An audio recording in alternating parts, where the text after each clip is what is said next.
CM ಅವ್ರನ್ನ ಎಲ್ಲರೂ ಭೇಟಿಯಾಗಿದ್ರಿ, ಮೊದಲ ಬಾರಿ ಎರಡನೇ ಬಾರಿ ಶಾಸಕರಾದಂತವ್ರು, ಏನ್ ವಿಶೇಷತೆ? ಏನಿಲ್ಲ, ಎಲ್ಲ ಏನು ಇವತ್ತು ಯೂತ್ ಸ್ಕೀಮ್ ಐತಿ. ಸುಮಾರು 20ರಿಂದ 25 ಜನ MLAಗಳು ಒಂದು ಅವಕಾಶ ನಮಗೆ ಕೊಡ್ಬೇಕಂತಂದು ಬೇಡಿಕೆ. ಯಾಕಂದ್ರೆ ಎಲ್ಲ ಕೆಲಸ ಕಾರ್ಯಗಳು ಪ್ರತಿಯೊಂದು ಕೂಡ ಒಂದು ಟೀಮ್ ಆಗಿ ವರ್ಕ್ ಮಾಡಕತ್ತೀವಿ. ಆ ನಿಟ್ಟಿನಲ್ಲಿ ಅವ್ರ ಕೆಲಸಗಳಾಗಬೇಕು, ನಮ್ಮ ಕೆಲಸಗಳಾಗಬೇಕು, ರಾಜ್ಯಕ್ಕೊಂದು ಒಳ್ಳೆ ಮೆಸೇಜ್ ಕೊಡೋ ನಿಟ್ಟಿನಲ್ಲಿ ಇವತ್ತೇನು ಸುಮಾರು ಇನ್ನೂ ಅನೇಕ ಜನ ಶಾಸಕರು ಬಂದಿಲ್ಲ. ಒಂದು 15 ಜನ ಬಂದಿರ್ಬೋದು.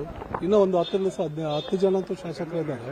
ಒಂದು 25 ಜನ ಪ್ರಾಮಾಣಿಕವಾಗಿ ನಮಗೆ ಸಚಿವ ಸ್ಥಾನ ಕೊಡಬೇಕಂತಂದು ಅವ್ರೇನು ಹೇಳ್ತಿದ್ದಾರೆ. ನಿಜವಾಗ್ಲೂ ಬಹಳಷ್ಟು ಖುಷಿ ಆಗ್ತದೆ. ಯಾಕಂದ್ರೆ ಇಷ್ಟು ಬಡತನ ಸಹ ಕಷ್ಟದ ಸಹ ರಾಜಕೀಯಕ್ಕೆ ಬಂದು 25 ಜನ MLAಗಳು ನಮ್ಮ ಪರವಾಗಿ ಹೇಳ್ತಾರೆ ಅಂದ್ರೆ ಅದು ಏನು ನಾನು ಮಾಡಿದ ಪುಣ್ಯ, ತಂದೆ ತಾಯಿ ಪುಣ್ಯ, ನಮ್ಮ ಕ್ಷೇತ್ರದ ಜನಗಳು ಪುಣ್ಯ ಅಂತಂದು ಹೇಳ್ತೀವಿ. ಯಾಕಂದ್ರೆ ಒಬ್ಬ MLA ಆಗೋದು ಅಷ್ಟು ಸುಲಭ ಅಲ್ಲ.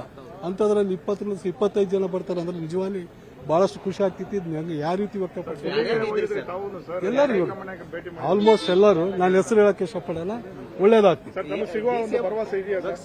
100% ನಮಗೆ ವಿಜಯನಗರ ಜಿಲ್ಲೆ ಮತ್ತು ಬಳ್ಳಾರಿ ಜಿಲ್ಲೆ ಕಾಂಗ್ರೆಸ್ ಭದ್ರಕೋಟೆ ನಮಗೆ ಸಿಕ್ಕಿತ್ತಮ್ಮ ನಂಬಿಕೆ ಇದೆ. ಸಿಎಂ ಅವ್ರನ್ನ ಎಲ್ಲರೂ ಭೇಟಿಯಾಗಿದ್ರಿ, ಮೊದಲ ಬಾರಿ ಎರಡನೇ ಬಾರಿ ಶಾಸಕರಾದಂತವ್ರು, ಏನ್ ವಿಶೇಷತೆ? ಏನಿಲ್ಲ, ಎಲ್ಲ ಏನು ಇವತ್ತು ಯೂತ್ ಸ್ಕೀಮ್ ಐತಿ. ಸುಮಾರು 20ರಿಂದ 25 ಜನ MLAಗಳು ಒಂದು ಅವಕಾಶ ನಮಗೆ ಕೊಡ್ಬೇಕಂತಂದು ಬೇಡಿಕೆ. ಯಾಕಂದ್ರೆ ಎಲ್ಲ ಕೆಲಸ ಕಾರ್ಯಗಳು ಪ್ರತಿಯೊಂದು ಕೂಡ ಒಂದು ಟೀಮ್ ಆಗಿ ವರ್ಕ್ ಮಾಡಕತ್ತೀವಿ. ಆ ನಿಟ್ಟಿನಲ್ಲಿ ಅವ್ರ ಕೆಲಸಗಳಾಗಬೇಕು, ನಮ್ಮ ಕೆಲಸಗಳಾಗಬೇಕು, ರಾಜ್ಯಕ್ಕೊಂದು ಒಳ್ಳೆ ಮೆಸೇಜ್ ಕೊಡೋ ನಿಟ್ಟಿನಲ್ಲಿ ಇವತ್ತೇನು ಸುಮಾರು ಇನ್ನೂ ಅನೇಕ ಜನ ಶಾಸಕರು ಬಂದಿಲ್ಲ. ಒಂದು 15 ಜನ ಬಂದಿರ್ಬೋದು. ಇನ್ನೂ ಒಂದು 10 ಜನ ಅಂತೂ ಶಾಸಕರಿದ್ದಾರೆ. ಒಂದು 25 ಜನ ಪ್ರಾಮಾಣಿಕವಾಗಿ ನಮಗೆ ಸಚಿವ ಸ್ಥಾನ ಕೊಡಬೇಕಂತಂದು ಅವ್ರೇನು ಹೇಳ್ತಿದ್ದಾರೆ. ನಿಜವಾಗ್ಲೂ ಬಹಳಷ್ಟು ಖುಷಿ ಆಗ್ತದೆ. ಯಾಕಂದ್ರೆ ಇಷ್ಟು ಬಡತನ ಸಹ ಕಷ್ಟದ ಸಹ ರಾಜಕೀಯಕ್ಕೆ ಬಂದು 25 ಜನ MLAಗಳು ನಮ್ಮ ಪರವಾಗಿ ಹೇಳ್ತಾರೆ ಅಂದ್ರೆ ಅದು ಏನು ನಾನು ಮಾಡಿದ ಪುಣ್ಯ, ತಂದೆ ತಾಯಿ ಪುಣ್ಯ, ನಮ್ಮ ಕ್ಷೇತ್ರದ ಜನಗಳು ಪುಣ್ಯ ಅಂತಂದು ಹೇಳ್ತೀವಿ. ಯಾಕಂದ್ರೆ ಒಬ್ಬ MLA ಆಗೋದು ಅಷ್ಟು ಸುಲಭ ಅಲ್ಲ. ಅಂತದ್ರಲ್ಲಿ 20ರಿಂದ 25 ಜನ ಬರ್ತಾರೆ ಅಂದ್ರೆ ನಿಜವಾಗಿ ಬಹಳಷ್ಟು ಖುಷಿ ಆಗ್ತೈತಿ. ಯಾವ ರೀತಿ ವ್ಯಕ್ತಪಡಿಸ್ತಾರೆ ಎಲ್ಲರೂ, ಆಲ್ಮೋಸ್ಟ್ ಎಲ್ಲರೂ, ನಾನು ಹೆಸರು ಹೇಳಕ್ಕೆ ಇಷ್ಟಪಡಲ್ಲ, ಒಳ್ಳೇದಾಗ್ತದೆ. 100% ನಮಗೆ ವಿಜಯನಗರ ಜಿಲ್ಲೆ ಮತ್ತು ಬಳ್ಳಾರಿ ಜಿಲ್ಲೆ ಕಾಂಗ್ರೆಸ್ ಭದ್ರಕೋಟೆ ನಮಗೆ ಸಿಕ್ಕಿತ್ತಮ್ಮ ನಂಬಿಕೆ ಇದೆ. ಸಿಎಂ ಅವ್ರನ್ನ ಎಲ್ಲರೂ ಭೇಟಿಯಾಗಿದ್ರಿ, ಮೊದಲ ಬಾರಿ ಎರಡನೇ ಬಾರಿ ಶಾಸಕರಾದಂತವ್ರು, ಏನ್ ವಿಶೇಷತೆ?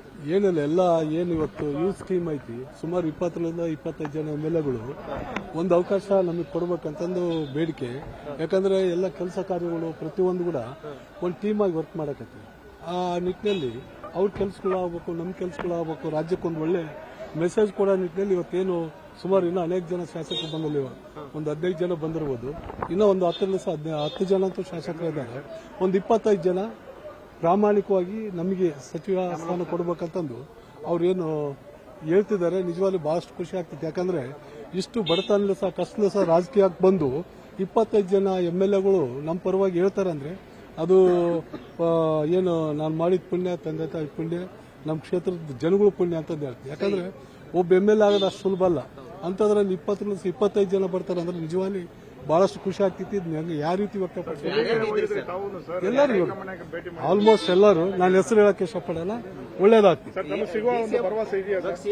100% ನಮಗೆ ವಿಜಯನಗರ ಜಿಲ್ಲೆ ಮತ್ತು ಬಳ್ಳಾರಿ ಜಿಲ್ಲೆ ಕಾಂಗ್ರೆಸ್ ಭದ್ರಕೋಟೆ ನಮಗೆ ಸಿಕ್ಕಿತ್ತಮ್ಮ ನಂಬಿಕೆ.